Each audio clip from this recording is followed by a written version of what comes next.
అందరికీ వందనములు. దేవుడు మీ మనోనేత్రాలకి మంచి ఆలోచనను అనుగ్రహించి మీ హృదయాల్లో ఆలోచనను పెంపొందించి ఆయన వైపు మరింత దగ్గర చేయాలని అనుదినము మీ గురించి ప్రార్థన చేస్తూ దేవుని మాటలు కొన్ని మీతో పంచుకోవాలని ఆశపడుతూ ఉన్నాము. మనిషి యొక్క ఆలోచన, మనిషి యొక్క జీవితము మనకిష్టమైనప్పుడు బాగుంటుంది, మనకి ఇష్టం లేనప్పుడు మనుషుల్ని దూరం పెట్టేసుకుంటాం. ఇది మానవుని యొక్క ప్రేమ. కానీ దేవుడైతే నీ జీవితం అసలు బాగున్నప్పుడు, నిన్ను ప్రతి ఒక్కరూ అసహించుకుంటున్నప్పుడు, నువ్వేంటో నీకే తెలిసి నీ మీద నీకే అసహ్యం వేసినప్పుడు కూడా నేను వదలని వాడిగా నేనున్నాను, ఎందుకంటే నువ్వు నాకు ప్రియమైన కుమారుడు అని చెప్పింది బైబిల్. ఆయన ప్రేమ మనుషులు వర్ణిస్తారు కానీ అది వర్ణనాతీతం, వర్ణించలేనిది. మనుషులు ఏదో మనకున్న భాషా పరిజ్ఞానంతోనో, మనకున్న ఆలోచనతోనో, మనకున్న ఎఫెక్షనేటెడ్ నేరేషన్తోనో మనం ఏం చేస్తామంటే మనకున్న భాషా పరిమితులను బట్టి మనం ఆలోచించుకొని ఆయన ప్రేమను వర్ణిస్తాం. కానీ ఊహకు కూడా అందని ఆయన ప్రేమను మానవ సమాజం చులకన చేస్తుంది. ఎలాగంటే ఏమైతే ఏమైంది, ఏ దేవుడైతే ఏమైంది, ఈ మాటే చాలా బాధను కలిగిస్తుంది. ఏ దేవుడు ఏంటి, ఏ దేవుడు కాదు కదా, ఉన్నది ఒక్కడే దేవుడు. ఆ ఒక్క దేవుడికి నువ్వు కల్పించుకున్న పాత్రల్ని ఈక్వలైజేషన్ చేసి వర్షిపింగ్ పేరుతో మనల్ని మనం మోసపుచ్చుకుంటే నష్టం ఎవరికి కలుగుతుంది? మనకే కలుగుతుంది. అందుకే దేవుడు చెప్తున్నాడు, నా గురించి తెలుసుకోవడానికి నువ్వు రావాల్సింది నేను చెప్పే మాటలు కలిగిన ప్రదేశానికి. ఆ ప్రదేశానికి ఆయన పెట్టిన పేరే సంఘం. సంఘం అంతా కలుసుకుని దేవుని మాటను జాగ్రత్తగా వినిన ఎడల, నేను ఎప్పుడు చెప్తాను, దేవుణ్ణి వర్షిపింగ్ చేసే విధానం ప్రపంచంలో చాలా చాలా నేర్చుకుంది. చివరికి మనిషి ఎలా తయారయ్యాడంటే ఎంత భయం లేకుండా దేవునికి వర్షిప్ చేయడానికి నేర్చుకున్నాడంటే, దేవుడికి మద్యం కూడా ఇస్తే అదొక ప్రసాదం అని నేర్చుకున్నాడు. మద్యం దేవుడికి ప్రసాదం అన్నప్పుడు మద్యం ఆరోగ్యానికి హానికరం అని ఎందుకు బోర్డు పెట్టి ఇచ్చాం మరి గవర్నమెంట్ చేత కదా? అంటే లాజికల్గా మనిషి బ్రతకటం లేదు, ఫార్మాలిటీగా పలోమని పోతారు అంటారే అలా పోతున్నారు. ఆరోగ్యానికి హానికరమైనది తెలిసి తింటాం, తెలిసి త్రాగుతాం, ఏవి తినటం, సిగరెట్ తాగటం, లేకపోతే మందులు పానీయం కాని వాటిని తీసుకోవడం, ఇవే అనుకుంటున్నాం. అతిగా తినటం కూడా దేవుని దృష్టిలో రాంగే. నీవు తిండిపోతు అయిన ఎడల నీ గొంతుకు కత్తి పెట్టుకుంటావా, ఇంకొంచెం కూర ఎక్కువ వేస్తావా, రైస్ ఎక్కువ పెడతావా అంటాం. దేవుని దగ్గరికి వస్తున్న మనలోని ఇన్ని లోపాలు కనిపిస్తున్నప్పుడు అసలు రాని వారిని దేవుడు ఎలా కౌంట్ చేస్తాడు? మీకు తెలియాల్సింది ఏంటంటే వాళ్ళ పట్ల దేవుడికి ఇంకా ప్రేమ ఎక్కువ అవుతుంది. ప్రతి దినము నా వాత్సల్యతను మార్చుకుంటున్నాడు. నూతన పరచుకోవడం అంటే ఎన్ని సెన్స్ అదే కదా. మార్చుకోగలమా మనం? ఇప్పుడు మన ఫ్యామిలీలో ఒక ఫ్యామిలీ పర్సన్ పిల్లవాడే, వాడు ఎంత చెప్పినా మారటం లేదు అని వాడిని ఏం చేస్తాం? ఇక వాడు వినటం లేదు, నేను వదిలేసా అంటామా లేదా? అనేస్తాను, ఇంక్లూడింగ్ మీ కూడా. ఎందుకంటే మన ఓర్పు కొంత పీరియడ్ వరకే ఉంటుంది. కానీ భగవంతుడు అంటాడు, వాడు మారే వరకు నేను టైం ఇస్తున్నాను. అందుకే నా ప్రేమని నేను ఇవాళతో వీళ్ళకి లెక్క క్లోజ్ చేస్తాను అనుకున్న నేను వన్ మోర్ ఛాన్స్ అని అనుకుంటున్నాను. సో మీకు టైం ఇవ్వబడింది. మీరందరూ చాలా మంది అంటారు, నైనా ఈ రోజు నుంచి, ఈ వారం నుంచి ఆ వారం వరకు మమ్మల్ని కాచి కాపాడా అని ప్రార్థన చేస్తున్నాను. Very good. కానీ ఈ వారం అంతట్లో నా బలహీనతలు ఏమున్నాయో, ఈ వారం అంతట్లో అసలు నేను చేసిన పొరపాట్లు ఏంటో, నా జీవిత విధానంలో, నా ప్రమాణాల్లో నేను ఏమన్నా మార్చుకున్నాను? అసలు ఇది తప్పని తెలిసిన నేను మార్చుకోకుండా నీ దగ్గరకు వచ్చి నన్ను కాపాడినందుకు థ్యాంక్ యూ అన్నాను అనుకోండి, నా ప్రార్థన దేవుడు ఆలోచిస్తారా? మార్పు నొందుటకు ఇక్కడికి వచ్చిన మనము, మార్పు పొందే ఛాన్స్ ఉన్న మనము మార్చుకోనప్పుడు ఆయన ఎలా యాక్సెప్ట్ చేస్తాడు మన ఆఫరింగ్స్ని? సో ఆయన నిన్ను ఆ కాలం నుండి ఈ కాలం వరకు దాటించాడు అంటే అర్థం ఏంటో తెలుసా? For change. మనం మారటానికి, మనల్ని మనం మార్చుకోవడానికి, మన ఫ్యామిలీస్ని మార్చుకోవడానికి, మనందరము సురక్షితంగా ఆయన ఆశ్రయదుర్గంగా ఉన్నటువంటి ఆయన రెక్కల కింద ఉండడానికి. అందుకనే కీర్తనల గ్రంథము 104వ కీర్తన 104వ కీర్తన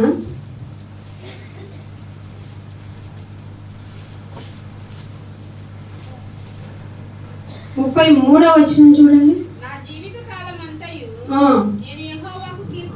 ఏ కాలం అంతా? ఏ కాలం? మనం ఏంటి మరి జీవిత కాలం అంతా అంటే ఆదివారంలో ఒక పూట, శనివారంలో ఒక పూట. మీరు పెట్టిన నిర్ణయాలు కాబట్టి ఆ టైంకి వస్తున్నానంటారా? జీవితకాలం బయట సంఘంలో గడిపేదంతా, అవుట్ సైడ్ గడిపేదంతా, లోకంలో గడిపేదంతా. ఇక్కడ గడిపేది గంట కూడా ఉండదు. ఆ గంట వినే టైంలో నాకు తెలిసి మీ మైండ్లోకి 10-15 గంట కన్నా ఎక్కదు. కొంత ఆలోచిస్తారు, కొంత బాధపడతారు, కొంతమందికి తొందరగా వదిలేస్తే పోతుంది అంటారు. ఇలా మన ఆలోచనలు వేరువేరుగా ఉంటాయి. ఇక్కడ నా జీవిత కాలం అంతా నేను దేవునికి కీర్తనలు. ఎందుకు కీర్తనలు పాడాలి? మంచి చేసిన, మేలు చేసిన. మామూలుగా మనం ఎప్పుడు హమ్ చేస్తూ ఉంటాం. మనం బాగా సంతోషంగా ఉన్నప్పుడు ఎక్కడ లేని పాటలన్నీ గుర్తొస్తాయి, ఎక్కడ లేని రాగాలు గుర్తొస్తాయి. అలా పాడుకుంటూ ఉంటాం. మేలు జరిగితేనే వస్తుంది కీర్తన కదా. కానీ భక్తులు మీకు తెలీదు, చాలా మంది బాధలో రాశారు. బాధలో కూడా వస్తాయి మనకి సాడ్ సాంగ్స్ అని కొట్టుకుంటున్నారు ఇప్పుడు. కానీ నా జీవిత కాలం అంతా నేను కీర్తనలు పాడేదను. నేను ఉన్నంత కాలము నా పిల్లల పోషణ, నేనున్నంత కాలం నా భార్య పోషణ, నేనున్నంత కాలం నా మనవరాల 4th జనరేషన్ కూడా నేను రెడీ టు సీ అన్నట్టు ఉంది ప్రపంచం. ఏం చెప్తావు చూసి? ఎంత బతికినా 60-70 సంవత్సరాల జీవితం. ఈ 60-70 సంవత్సరాల జీవిత కాలంలో ఏమైనా హ్యాపీగా వెళ్ళిపోద్దండి. కదిలితే తుమ్ము, మెదిలితే దగ్గు, ఇంకా కొంచెం కదిలిస్తే జ్వరం, ఇంకొంచెం ప్రొలాంగ్ అయితే మలేరియా, టైఫాయిడ్, ఇంకా ముదిరిందంటే జబ్బు, గుండె జబ్బు, ఆ జబ్బు, ఈ జబ్బు, వెళ్ళి వస్తూనే ఉండాలి. ఎక్కడికి? హాస్పిటల్స్కి. హాస్పిటల్స్ ఏమన్నా మనం వచ్చినందుకు జాలి పడతాయండి? వీళ్ళు వచ్చారు సరే, వీళ్ళకి ఎంత బిల్లు వేద్దాం? మినిమం 60-70 వేలు పైన అవుతుందంట. కామన్ పర్సన్ అంటానికి 60-70 వేలు అనేది కామన్, అసలు మామూలు విషయమేనా? నేనున్నంత కాలము నాకు ఆరోగ్యంగా ఉంటే నీ దగ్గరకు వచ్చి అలా ప్రజెంటేషన్ చేసుకొని వెళ్తాను అనట్లేదంట భక్తుడు. నేను ఉన్నంత కాలము నా దేవునిని కీర్తించేదను. ఇంట్లో ఉన్నా, బయట ఉన్నా, ఎక్కడున్నా, ఉద్యోగంలో ఉన్నా, వ్యాపారంలో ఉన్నా, పనుల్లో ఉన్నా, ఎవరితోనైనా మాట్లాడుతూ ఉన్నా, నీ హృదయం ఏం ఆలోచించాలో తెలుసా? దేవుణ్ణి గురించి ఆలోచించాలి. ఎందుకు అంత అవసరం ఉందంటే ఖచ్చితంగా ఉంది. నీ అడుగు పడటానికి, నీ ఊపిరి పీల్చుకోవడానికి కారకుడు ఎవరు? ఆయనే. ఇప్పుడు మన బాడీలో లేక్ ఆఫ్ ఆక్సిజన్, అంటే మన సరైన ఆక్సిజన్ పీల్చుకోలేకపోవడం వల్ల తెలియని రుగ్మతులు మనలో మింగిలైపోయి దీర్ఘకాలిక రోగాలకు వెళ్ళిపోతున్నారు మనుషులంతా. దీనికి సొల్యూషన్ వెతకాలి అనుకుంటుంది ప్రపంచం. దానికోసం ఆక్సిజన్ ఛాంబర్ పెట్టుకుంటున్నారు. అంటే డైరెక్ట్గా మనం వెళ్ళి ఒక శవపెట్టిలాగా ఉండే ఒక ఆ షేప్లో ఉండేటువంటి దానిలో పడుకుంటే ప్యూర్ ఆక్సిజన్ కనుక ఒక అరగంట పీల్చుకుంటే నీకు వ్యాధి నిరోధక శక్తి పెరిగిపోద్ది, నీకు రోగాలే రావు, ఇంకా నువ్వు చాలా హ్యాపీ లైఫ్లో ఉంటావు అని అంటున్నారు. వాడికి మరణం రాదా కదా? సో మనం ఎవరి మీద ధ్యానం ఉంచాలి బ్రతికినంత కాలం అంటే? దేవుని మీద ధ్యానం ఉంచాలి. అందుకే 34లో అంటున్నాడు, ఆయనను గూర్చిన నా ధ్యానము ఆయనకి ఇంపుగా ఉండాలి. ఎవరి ఇంపు కోసం పాడతాం? ఎవరి ఇష్టం కోసం పాడతాం? మన ఇష్టం కోసం. ఒకసారి మన మూడుని బట్టి మన పాట ఉంటుంది. మన యొక్క సఫిషియంట్ ఫెసిలిటీని బట్టి మన ప్రార్థనలు ఉంటాయి. కుదిరితే వస్తాం, లేదంటే మానేస్తాం. మన అడిగేది ఎవరు అడగరు. కాకపోతే కామన్గా అడుగుతాం, ఏంటి రాలేదమ్మా అంటే. నీకుంటే రీజన్ నీకుంటారు కదా. కానీ దేవుడు ఏమంటున్నాడు ఇక్కడ, నిన్ను గూర్చిన ధ్యానము ఎవరికి ఇంపుగా ఉండాలి? దేవునికి ఇంపుగా ఉండాలి. నేను దేవుని యందు సంతోషం ఉందా నీకు? దేవుని యందు ఇది పరీక్ష. మిమ్మల్ని మీరు సంతోష పెట్టుకుంటున్నారా? మీరు దేవుణ్ణి సంతోషపరుస్తున్నారా? మనం దేవుణ్ణి సంతోషపరిచే వారమైతే మనము ఫిజికల్గా హ్యాపీగా ఉండం.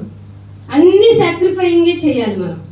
ఏ విషయంలోనే సాక్రిఫైయింగే కనపడుతుంది. ఎందుకంటే మన శరీరం ఆయన్ని ఇష్టపడదు, ఆయన ఈ శరీరాన్ని ఇష్టపడదు. ఎందుకంటే ఇది మట్టి నుండి వచ్చింది కదా, దీన్ని ఎందుకు ఆయన ఇష్టపడతారు? దీన్ని ఏంటంటే ఈ భూమి మీద నువ్వు ఉన్నప్పుడు వాడుకోవాల్సిన సాధనం ఇది. సంచకరువు అని చెప్పింది బైబిల్. ఈ సంచకరువు ఈయన తప్ప ఎవరు చేయలేరు, మళ్ళీ దేవునికి తప్ప ఎవరికి సాధ్యం కాదు. అందుకే అవయవ దానం తప్ప మనం ఏం చేసుకోలేకపోతున్నాం.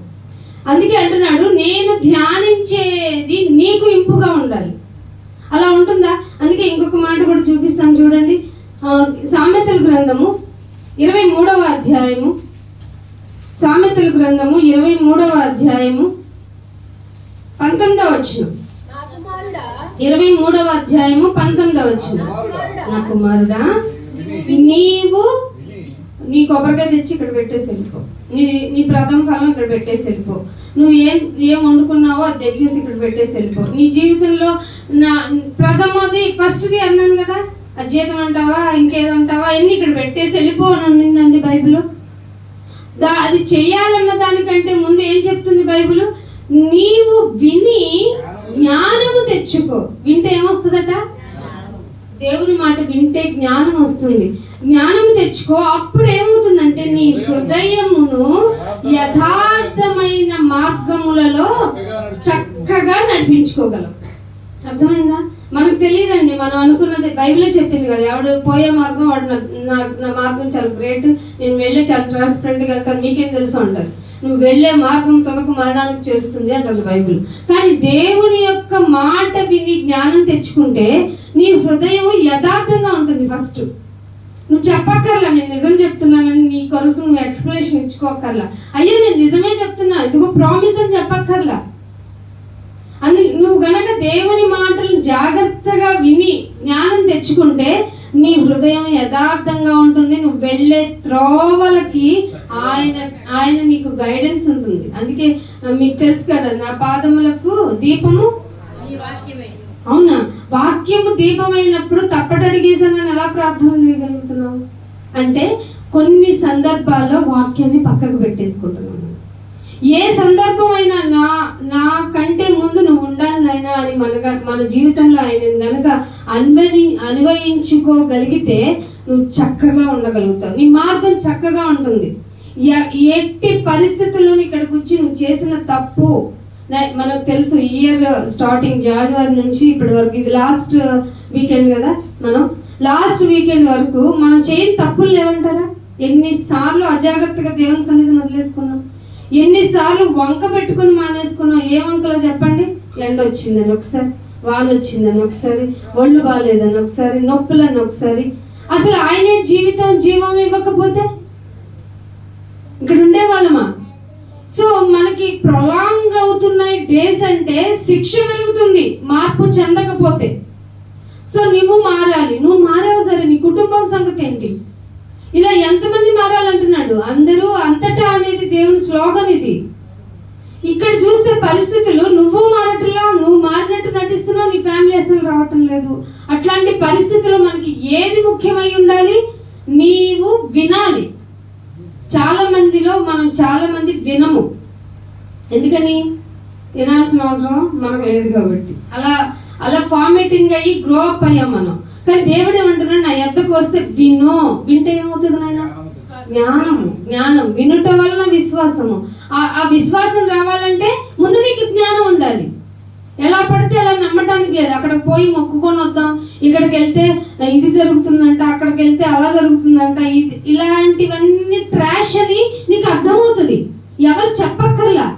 అందుకు ముందు నువ్వు వినాలి. ఎందుకు వినాలి? ఏం వినాలి అంటే ఆయన ఎంత గొప్పవాడో నీకు అర్థం అవ్వాలి. ఆయన ఆఫరింగ్స్ లో ఏం తీసుకుంటాడో అర్థం అవ్వాలి. తీసుకున్నది దేన్ని ఇష్టంగా తీసుకుంటాడో, ఇంపుగా తీసుకుంటాడో నీకు అర్థం అవ్వాలి. ఆ ప్రాసెస్ లోనే ఆయన ఒక డిక్లరేషన్ కూడా ఇచ్చాడు. బలి అర్పణ నేను కోరుకొనలేదు, కానీ సమీపించి ఆలకించుట శ్రేష్టము. ది బెస్ట్ థింగ్ అంట దేవుని దృష్టిలో. మరి అలా చేస్తున్నామా? ఒకవేళ చేస్తున్నట్టు ఉంటే, అంటే యాక్టింగ్ చేస్తాం అంటే ఇక్కడి వరకు వింటాం, ఇంప్లిమెంటేషన్ లేదనుకోండి మన జీవితంలో మళ్ళీ శూన్యం. అంటే ఈ ప్రాసెస్ లో, క్రిస్టియానిటీ అనే వే ఆఫ్ ప్రాసెస్ లో నిన్ను నువ్వు రోజు రోజుకు మార్చుకోవాల్సినవి చాలా ఉంటాయి, అడుగడుగున మార్చుకోవాల్సినవి ఉంటాయి. మీరు డీప్గా వెళ్ళేకొని, అందుకే ఆయన అన్నాడు సత్యము బహులోతురైంది, దాన్ని తెలుసుకునేవాడు ఎవడన్నా ఉన్నాడా? మీకేమో కొంచెమే విందాం, కొంచెమే తిందాం, ఫుడ్ అయితే ఇంకొంచెం కావాలి, స్నాక్స్ అయితే ఇంకొంచెం కావాలి, వాక్యం అయితే కొంచెం చాలు, ఇంత టైం ఇంత తిందాం. ఎందుకు వాక్యాన్ని మనం పట్టుకోలేకపోతుంది అంటే కారణం ఏంటో తెలుసా? శరీరేచ్ఛలు నెరవేర్చుకోవాలనుకుంటున్నాం. ఇక్కడ నుండి మీకు అనువుగా మాట్లాడే అవకాశం లేదు. మీకు ఇష్టమైనట్టుగా ప్యాంపరింగ్ చేసే బోధన విధానం బైబిల్ది కాదు. బైబిల్ ఎప్పుడు ఖండించు, గద్దించు, బుద్ధి చెప్పు అనింది. బుద్ధి చెప్పేవాడు, నన్ను ప్లీజ్ నన్ను ప్యాంపర్ చేస్తాడా? జాగ్రత్తగా ఉండు, నిలకడగా ఉండు, ధైర్యంగా ఉండు, నువ్వు ప్రవర్తించే విధానం హిపోక్రిటికల్ గా ఉంది, ఇలాంటివి చెప్తుంది. అంటే హెచ్చరించే విధానం ఎక్కువ ఉండదు. దేవుడు ఎలా మాట్లాడతాడు? ఆయన టోన్ అంట, ఆయన ఎల్లప్పుడూ ఆసీనుడై ఉండువాడు అని ఉంది. ఆయన క్యారెక్టరే కూర్చొని మాట్లాడే తత్వం. కానీ నీకోసం ఎక్కడి నుంచి ఎక్కడికి పంపించాడు? ఆకాశం వదిలేసుకుని. ఆకాశం అంటే మనకు ఆకాశం దాటింది పరలోకం. ఈ కాస్మాలజీని దాటాలి, అది కనుక్కోవడం మానవుని పరం కాదు. కానీ దేవుడు ఏం చెప్పాడంటే దాన్ని దాటించి నా కుమారుని నీకోసం పంపించాను. అద్వితీయ దేవుడు లోకమును ఎంతో, మీరు ఎంతో అని దీర్ఘం తీసినది కంప్లీట్ అవ్వదు, అంత ప్రేమ అయింది.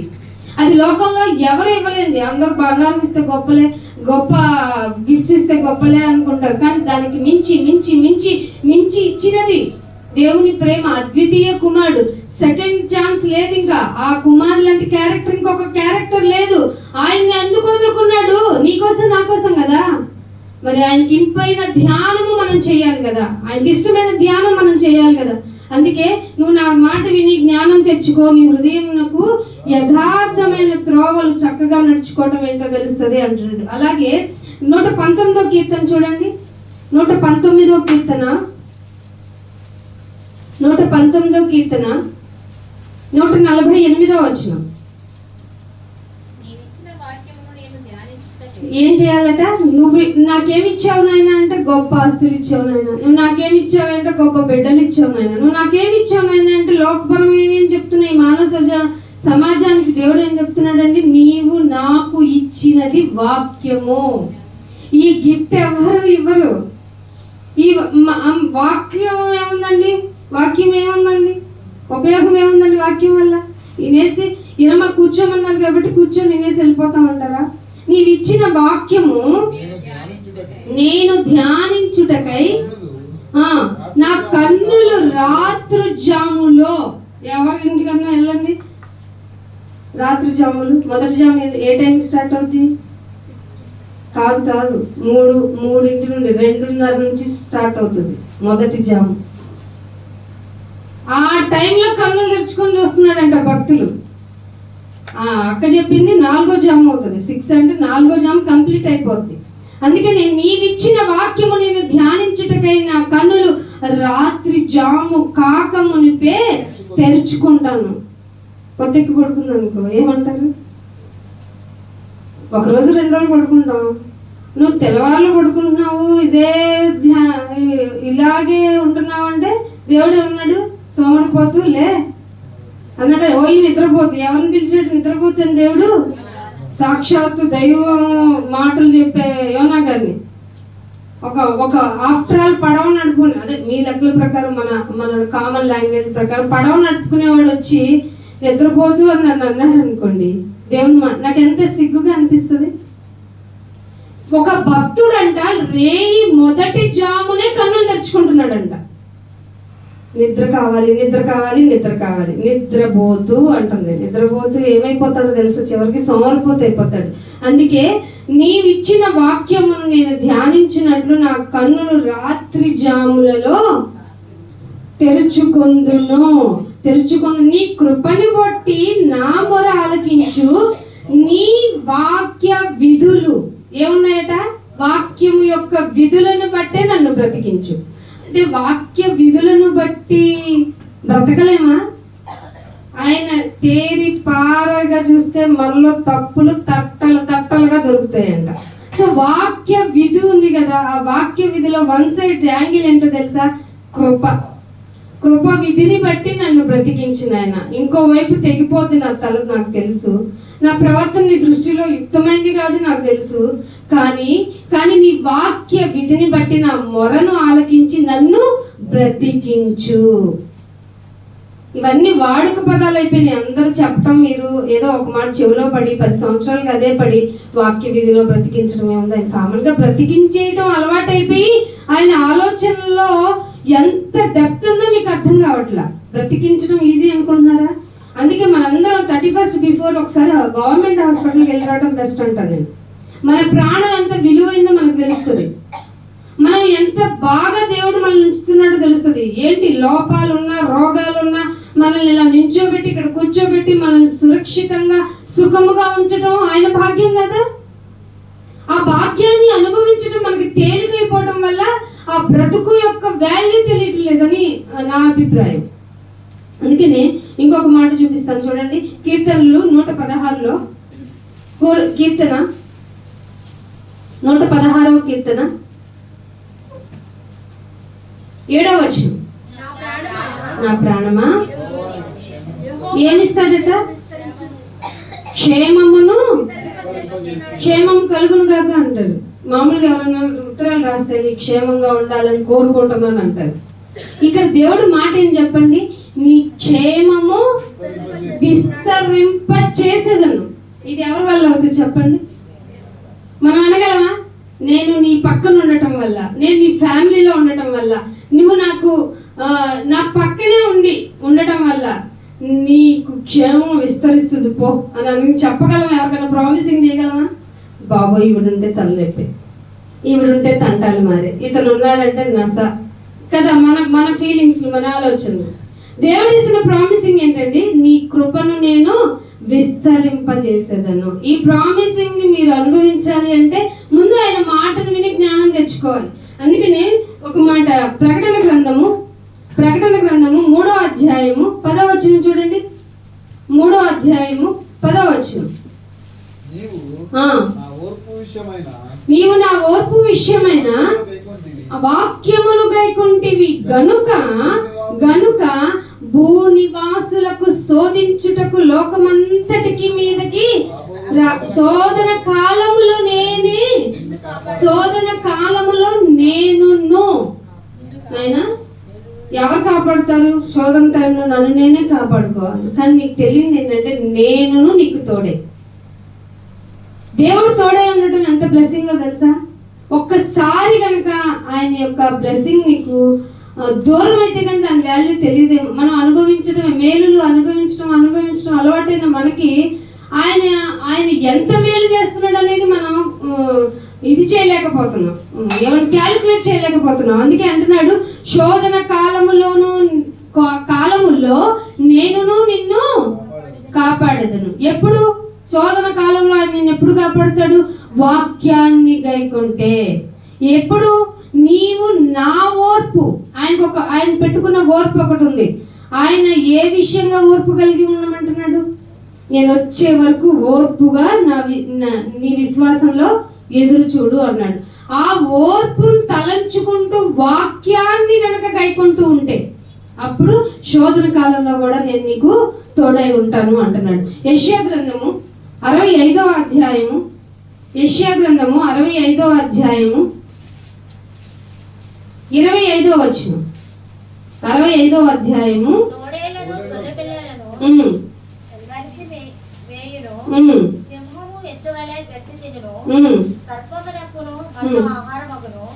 నా పరిశుద్ధ పర్వతములో అవి హాని అయినను నాశనమైనను చేయకుండును. 24వ వచనం అది కాదు కదమ్మా. మీరు వారికి ఇలాగు జరుగును, వారు వేడుకొనగా నేను వేడుకొనక మునిపే కదా. వాక్యంలో కనుక మీరు ఉంటే అయ్యో ఈ విషయంగా మేము బాధపడుతున్నాం కదా నాయన, ఈ విషయంగా మేము ఇలా ఉంటున్నాము, అయ్యో ఈ మనుషుల వాళ్ళు ఇలా ఇబ్బంది ఎదుర్కొంటున్నాము, ఇగో వీళ్ళు ఆర్థిక పరంగా ఇలా అని నువ్వు అనుకునే లోపే ఆయన నీకు రిప్లై ఇస్తారండి. ఈ మాట మీకు ఎలా ఉండింది? అసలు హోప్గా ఉందా? ఇది విశ్వాసం వల్లే జరుగుతుంది. మీరు వేడు కొనక మునిపే నేను రిప్లై ఇస్తాను, వారి మనవి చేయుచుండు లోపే నేను ఆలకించేస్తాను. ఎంత దేవుడు ఎంత ఎంత అటంగా ఉన్నారో చూడండి. నేను ప్రార్థన చేసే వారి వాళ్ళ మాటలకి నా చెవి ఒగ్గుతాను. మనం ఎవరైనా మన పెద్దవాళ్ళు అధికారులు వచ్చి ఏదైనా చెప్తుంటే ఇలా చెప్పండి అంటే ఎంత ఎంత ఆనందంగా ఉంటుంది హృదయంలో. అదే దేవాది దేవుడు నేను సృజించిన వాడు నీ సఫరింగ్ గురించి నువ్వు మనవి చేసుకునే లోపే ఆయన ఆలకిస్తాడు. అంటే ఎప్పుడు ఆలకిస్తాడు? ఆయన వాక్యపు యొక్క విలువ తెలిసినప్పుడు. వాక్యమే నిన్ను పరలోకానికి చేరుస్తుంది. వాక్యం ద్వారానే మనం పరలోకానికి వెళ్తాం. వాక్యము లేకపోతే మనము అసలు ఈ దేవునికి కుమారులమే కాదట. తండ్రికి మనుషులకి మధ్యలో ఉన్న వర్తిత్వము చేసిన వ్యక్తి ఎవరు? ఆయన ద్వారా తప్ప మనం ఎవరు దేవుని దగ్గరికి వెళ్ళలేము. ఇది కంక్లూజన్ ఆఫ్ బైబిల్లో మనకి ప్రాథమిక విషయాలే తెలియనప్పుడు ఎవరైనా చెప్తే పొలవమని దాన్ని నమ్మేస్తాం. ఏదన్నా జరగాలి అనుకున్నప్పుడు జరగలేదేంటి అని మనమే సణుగుళ్ళు సంశయాలు కలిగి ఉంటాం. ఇవన్నీ ఎందుకు ఉంటాయంటే వాక్యము జాగ్రత్తగా వినకపోవటం. ఏదైనా నువ్వు నా వాక్యం ఉంటే శ్రమలో కూడా నేను నీకు తోడై ఉంటాను, నువ్వు మనవి చేసే లోపే నేను నీకు ఆలకించేస్తాను అంటే ఏమని మనం ఇంకా భయపడాలి? ఏ విషయంలో మనం భయంతో ఉండాలి? భయం దేనికి? మనం పోతే దేవుని దగ్గర ఉంటాం, ఉంటే ఆయన కొరకు బ్రతికి తీరుతాం, ఉన్న వాటితో సంతృప్తిగా ఉన్నాం. లేకపోతే ఇవ్వనందుకు థ్యాంక్ యూ నాయనా, అక్కడ నాకు కాస్ట్ లిస్ట్ ఇస్తావు నువ్వు, ఇక్కడేమో నేను ఇంకా కాస్ట్ పెట్టుకుని పెట్టుబడి పెట్టు అని ప్రార్థన చేయడమే సరిపోయింది, నీ కోసం బ్రతకడమా అంటే జీరో అయిపోయింది. యాక్టివిటీస్ ఏంటి? మీరు చాలా కుటుంబ ప్రార్థనలు చేశారు, కుటుంబ గ్యాదరింగ్స్ చేశారు. వాటి వల్ల ఏం జరిగింది ఉపయోగం అంటే మనం విందు బాగా చేసుకున్నాం అన్న విషయం మనం బయటికి రాకూడదు. నీ ద్వారా ఇంకా మరిన్ని వాక్యాలను సంఘము బయటికి తీసుకెళ్ళింది, వీధికి తీసుకెళ్ళింది, ఊర్లకి తీసుకెళ్ళింది. ఈ సంఘము ద్వారా దేవుని నీతి వ్యాపించింది. ఇది ఎక్కువ ప్రాముఖ్యత కలిగి ఉండాలి. ఈ విషయంలో మనం ఎక్కువ అగ్రెసివ్ గా ఉండాలి. నేను ఎంత బాగా మాట్లాడా బయటకు వచ్చి అంటే వీళ్ళు సంఘంలో ఇంత బాగా ఎసెన్స్ కలిగిన వాక్యం వింటారు కాబట్టి తొలగరు, తప్పిపోరు. సో మేము కూడా అనేటువంటి ఆలోచన కలిగించేలాగా మనం ప్రవర్తించాలి. వాక్యం వినటం వల్ల ఎదుట వ్యక్తి మారే విధంగా మన ప్రవర్తన ఉండాలి. అందుకని ఇంకొక మాట చూపిస్తాను. ఇదే యెషయా గ్రంథం 6వ అధ్యాయము 60వ వచనం. 6వ అధ్యాయము 60వ వచనం. యోహాను సువార్త 6వ అధ్యాయం 60వ వచనం. యోహాను సువార్త 6వ అధ్యాయము.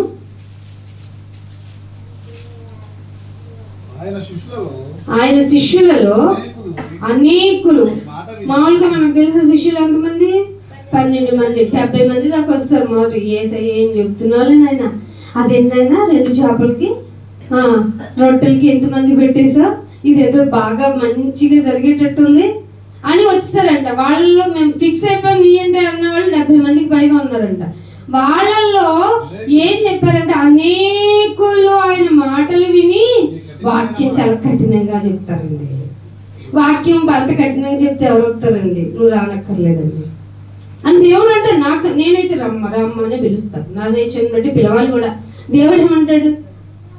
ఇది కఠినమైన మాటే, కఠినమైన మాట గనక ఎవడు వింటాడు అని చెప్పుకున్నారట. చెప్పుకొని దీనిని గూర్చి సణుగుకున్నారంట. దేని గురించి?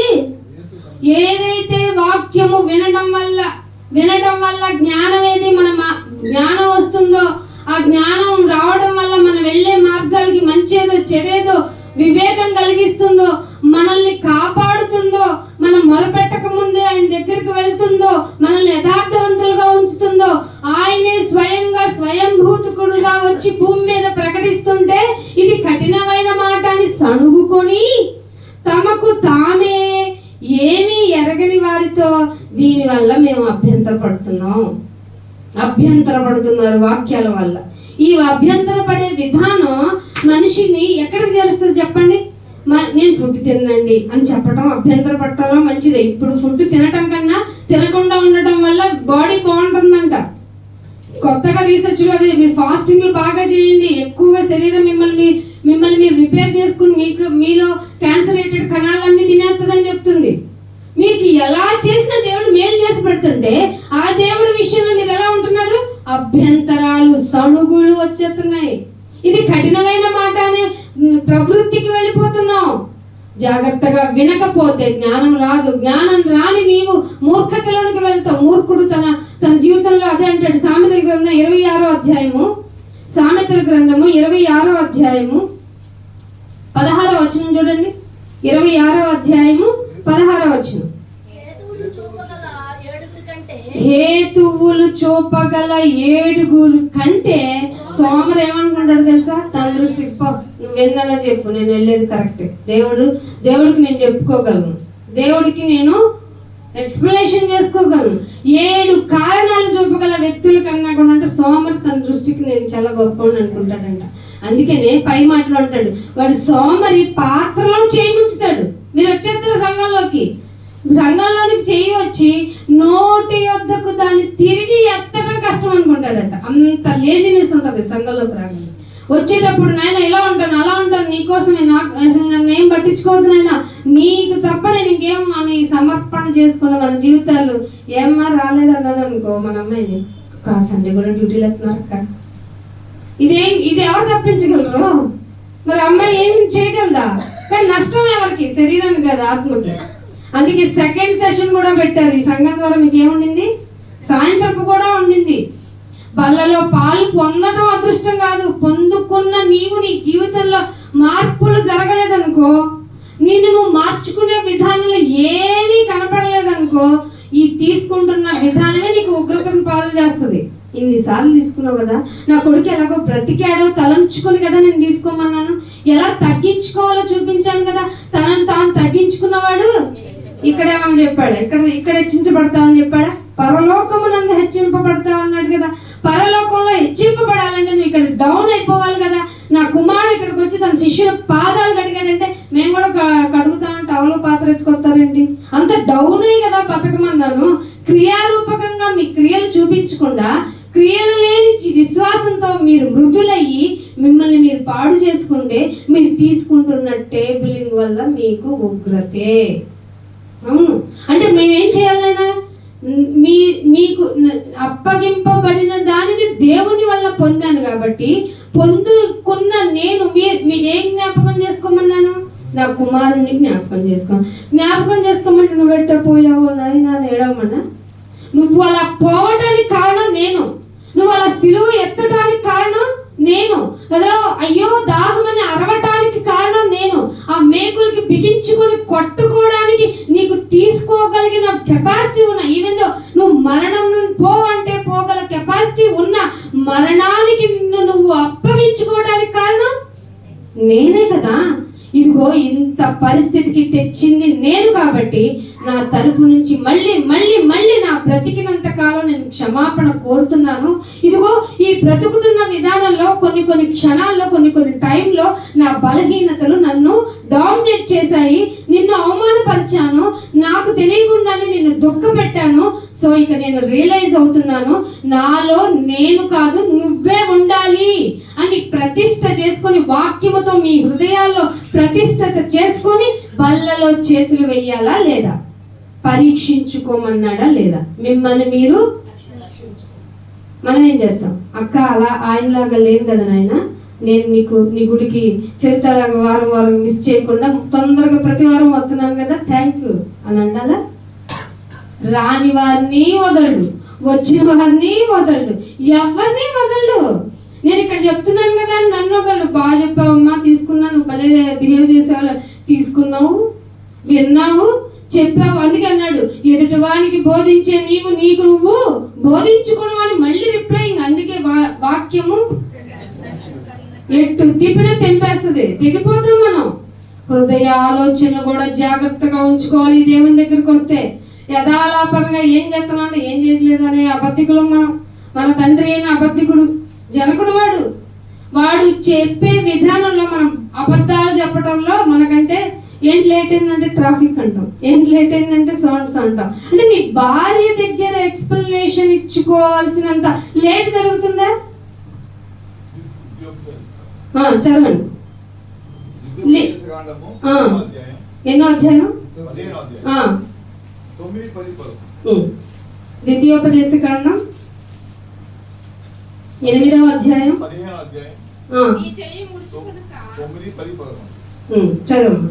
విడుదల సంవత్సరమైన 7వ సంవత్సరమున ఆ, 9 నిమిషాలకు.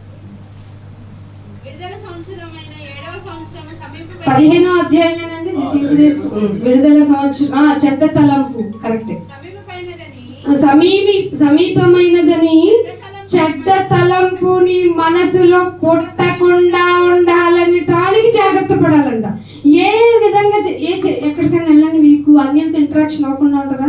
ఏమన్నా నీ దేవుడు ఏమైనా చెడ్డ తలంపు పుట్టకుండా ఉండాలని మనసు జాగ్రత్తగా పెట్టుకున్నాను ఇప్పుడు చెప్పాడా? అయ్యో మాకి తెలియదు, మేమేం చెప్తాం? ఇక్కడ బైబిల్ చెప్తుంది చూడండి, చెడ్డ తలంపే నా మనసులో పుట్టకుండా ఉండునట్లు జాగ్రత్త పడుము. జాగ్రత్త పడుతున్నావా అంటే అంటే అసలు పడకుండా వస్తావా? నేను వాడికేంటి నేను చేసేది, వాడు అసలు గుడికి వస్తాడా? ఫర్ ఎగ్జాంపుల్ మొన్న ఏమైందంటే శ్రీనివాస్ గారు మేనగొడ్డలు వాళ్ళ సిస్టర్ వచ్చారు. ఎంతైనా బాధ ఉంటుంది కదా వాళ్ళు ఎలా బిహేవ్ చేశారో ఏంటో అనేది. మేము సంఘం మూసి ఒక మాట తెచ్చి ఒక మాట చెప్పాము.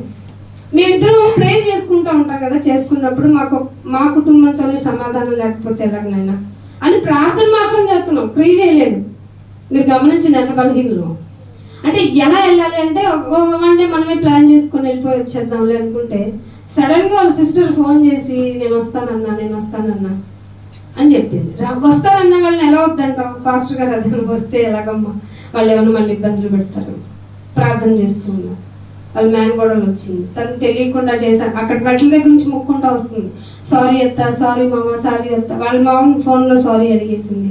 ఇంటికి వచ్చి అమ్మకాళ్ళు రమ్మకాళ్ళు వదలటం లేదంట, నాన్నగారు దొరకలేదు పాపం. క్షమాపణ అడిగించేస్తాడండి. మనం బాధపడ్డాము అని తెలిస్తే దేవుడు ఊరుకోడు. నీ మనసులో కూడా తలంపు చెడ్డదిగా పెట్టుకోకూడదు. ఈ మన మీద నింద పడిన మన బిహేవియర్ చూస్తాడు దేవుడు, అది గుర్తుపెట్టుకోండి. వాళ్ళు నిందేశారు, వాళ్ళకి తెలీదు, వాళ్ళు లోకంలో ఉన్నవాళ్ళు.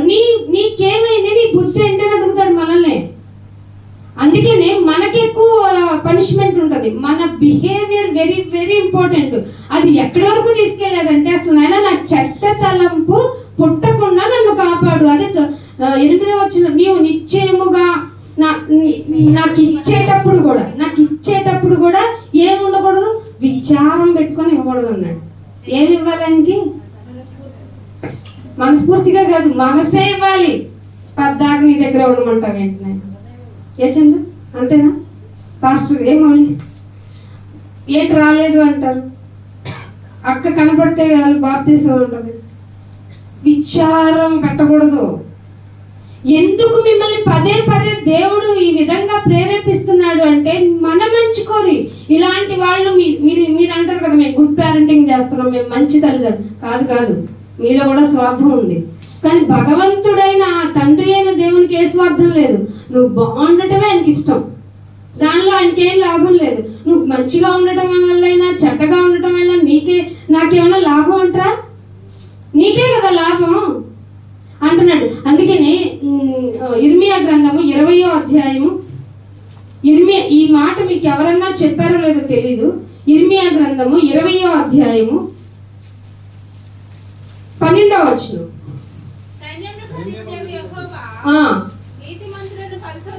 జాగ్రత్తగా చదివమ్మా, జాగ్రత్తగా చదివావా? నేను కరెక్టే చదివావా? నీతిమంతులను పరిశోధించువాడవు. ఎవరిని నీతిమంతులను పరిశోధించడం ఏంటి? వాళ్ళు బాగానే ఉంటారు కదా. హృదయం ఎలా ఉంటుందో, నీతిగా ఉన్నాను దుప్పట్టా శాల వేసుకుని తిరుగుతాం కదా, వీధిలో వందనాలు కోరుకుంటాం కదా మేము. దయచేసి నాకు ఎవరు వందనాలు చెప్పకండి. వందనాలు చెప్తే నేను తిరిగి చెప్పలేను. వందనాలు నేను ఎందుకు చెప్తారు చెప్పిన? నువ్వు బతికొండటం వల్ల దేవునికి వందనాలు. నేను బతికొండను ఆయన, త్వరగా వచ్చేస్తాను. ఈ రాత్రి ఈ నియమములో, సంపూర్ణ నియమంలో తేరి చూస్తే నేను ఎక్కడ పడిపోతాను తప్పున. ఎందుకంటే శరీరం బాగా కోపం పెట్టిస్తుంది, చిన్నదానికి ఇరిటేషన్ వస్తుంది. అప్పుడప్పుడు మా సార్ అంటారు బీపీ చెక్ చేయించుకోండి. అవన్నీ కామన్ గా జరిగిపోతున్నాయి. ఈ కోపమే తీసుకెళ్లి పాపాన్ని పుట్టించింది. దయచేసి నన్ను తొందరగా తీసుకెళ్ళిపోనాయనా అనాలి. కానీ మీరు ఇక్కడ ఏమంటున్నాడంటే నీతి మంతులను కూడా పరిశోధించేవాడు. మా దేవుడు ఎలాంటి వాడు? మమ్మల్ని ఎక్కువ పరీక్షిస్తాడు. అందుకే మాకే శ్రమలు ఉంటాయి. శ్రమను సహించేవాడు ధన్యుడే కదా. అయ్యగారు తలనొప్పి ప్రార్థన చేయండి అంటే ఏం వస్తారు మళ్ళీ? ధన్యుడే కదా. ఇంత ఒక గంట ప్రసంగం చేసామనుకో వస్తారు మెల్లగా. గంటలో గొంతు పోద్దా? అమ్మ కాళ్ళు నొప్పులు ప్రార్థన చేయండి 80 ఏళ్ళమ్మ వస్తుంది. ఇక్కడ కాళ్ళు నొప్పులతో నిలబడి గంట. ఎలాగ మనం మారాలి కదా.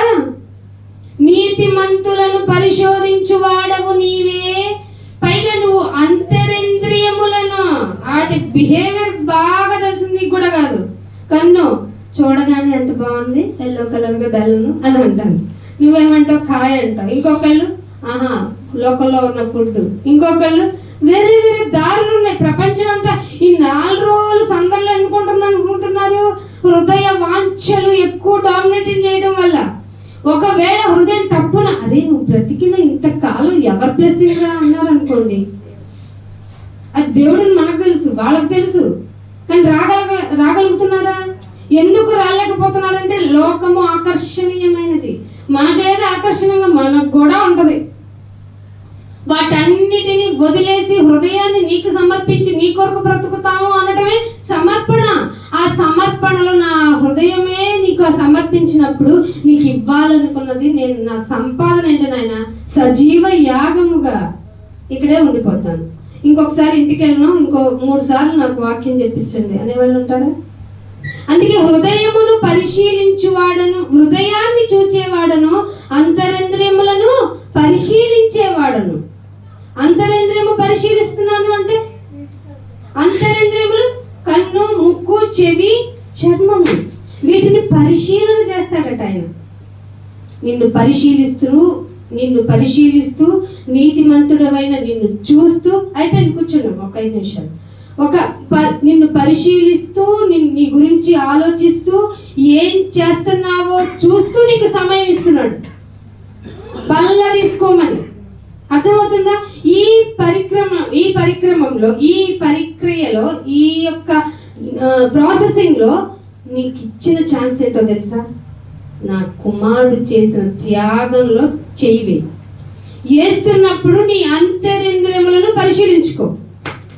చెడ్డ తలంపు పుట్టకుండా నన్ను నేను కాపాడుకున్నానా అని ఒక్కసారి తలంచుకో.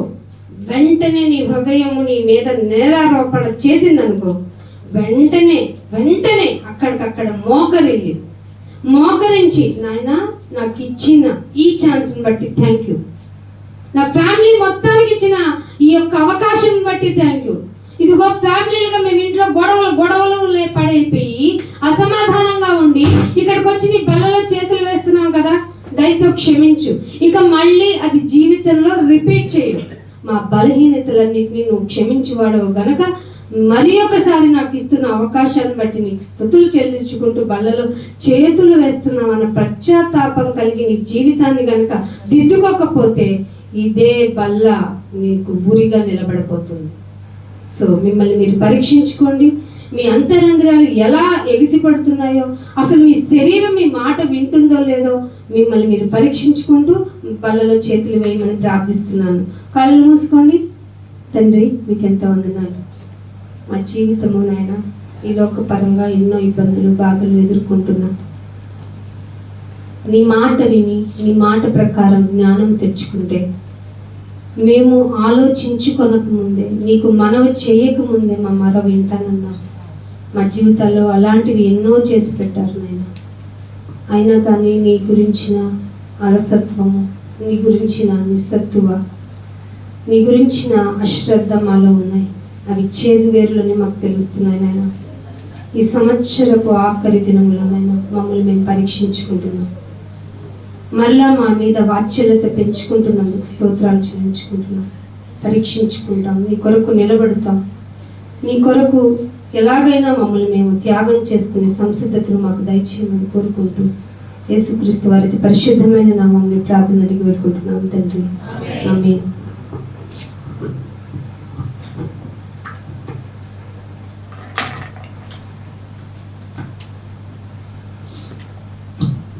మంచిది. చిన్న వాక్యం చదివి మనం వాళ్ళు వచ్చి పెడతాం. వాక్యం బట్టి